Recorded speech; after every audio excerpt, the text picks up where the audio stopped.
뉴스야 시작합니다. 정치부 최지연 기자 나와 있습니다. 첫 번째 물음표 볼까요?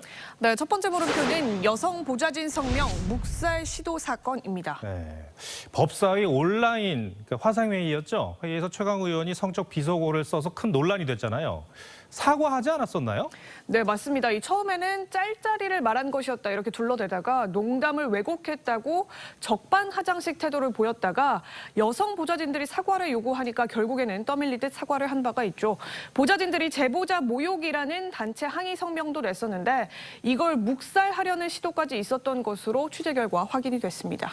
누가 어떤 이유로 그런 시도를 했다는 겁니까? 예, 이 자초지종에 대해서 먼저 설명을 드리면 네. 이 성명을 공식 배포하기 직전에 최강욱 의원실 여성 보좌진이 민주당 여성 보좌진이 모인 단체 대화방에 들어왔습니다.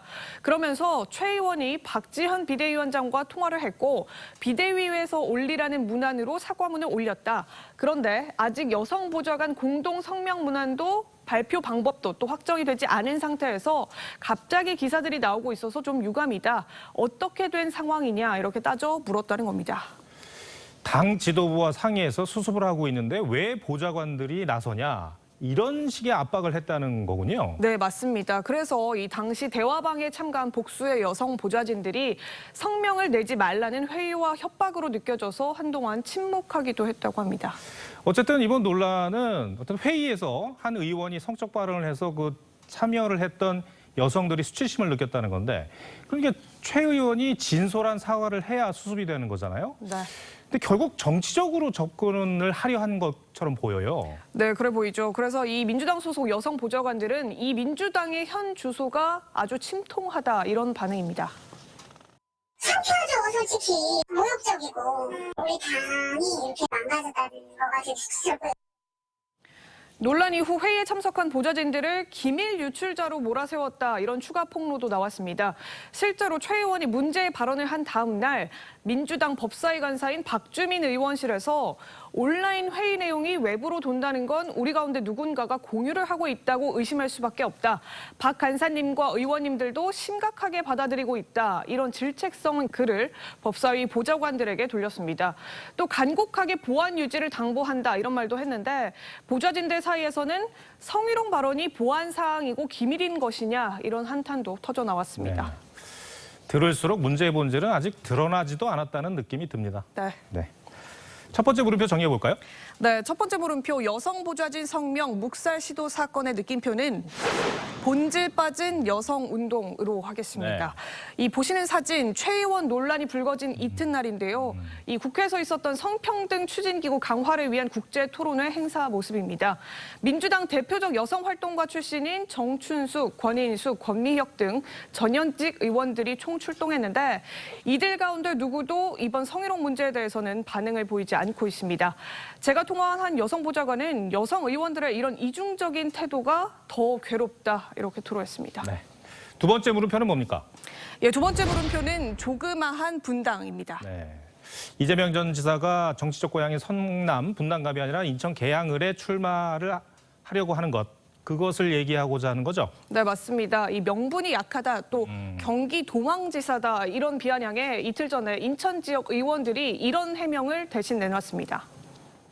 분당이라는 조그만 곳보다는 인천이라고 하는 그래도 비교적 큰 곳에서 승부를 내주는 게 맞다.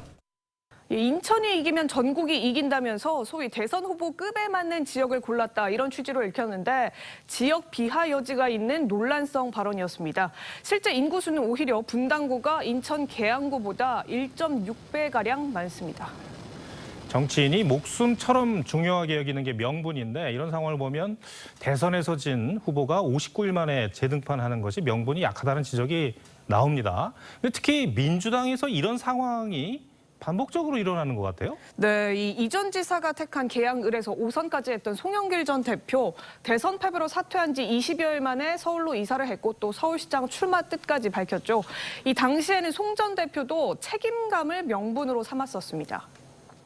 사실상 서울시 선거를 포기한 것 아니냐 이런 분위기에 대해서 저는 당대표로 지낸 사람으로서 큰 책임감을 느끼고 있습니다. 예, 송 전 대표는 당시 선당 후사다 이런 이야기도 했지만 하산 신호를 내리고 나 홀로 등산하는 꼴이다 이런 비판이 당 안팎에서부터 나왔었습니다. 대선 때 또 원내대표였던 윤호중 현 비대위원장도 비대위원장직을 맡으려고 할 때 당내 다수 의원들의 반발로 계파 갈등까지도 불거졌었지만 의지를 굽히지 않았습니다. 저의 부족함에 대한 많은 우려에도 불구하고 오히려 저는 큰 힘을 얻었습니다. 과거에는 대선 같은 큰 선거에서 지면 이 패배에 대한 반성과 성찰의 기간을 가졌었는데 지금 다 그런 게 깨진 것 같아요. 네. 그러니까 이 전 지사 등이 당 안팎의 우려에도 이런 행보를 하는 배경이 뭘까요? 예, 이른바 팬덤 정치가 낳은 현상이다 이런 분석들이 나오는데요. 이 맹목적 지지층이 오랜 역사를 자랑하는 전통 야당인 민주당에서 일종의 권력화가 됐다는 이야기입니다. 이재명을 개항하라 이런 지지자들의 목소리에 최입의 비대위원 등 기존 개항을 출마자들이 곧장 뜻을 접기도 했습니다. 그렇군요. 두 번째 물음표도 정해볼까요? 네, 두 번째 물음표 조그마한 분당의 느낌표는 불꽃 전사는 어디로로 하겠습니다. 네. 이 대선 때 이 전 지사가 영입한 박지현 비대위원장은 이재명 지지층 사이에서 N번방 사태를 폭로한 불꽃 전사로 추앙을 받았었죠. 그러나 앞서 소개한 최강욱 의원 논란을 정면 비판한 이후부터는 반대로 축출해야 한다 이런 집단 반발에 시달리고 있습니다.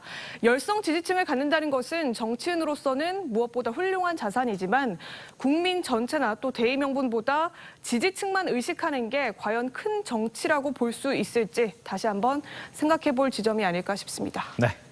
최지연 기자 오늘 설명 잘 들었습니다.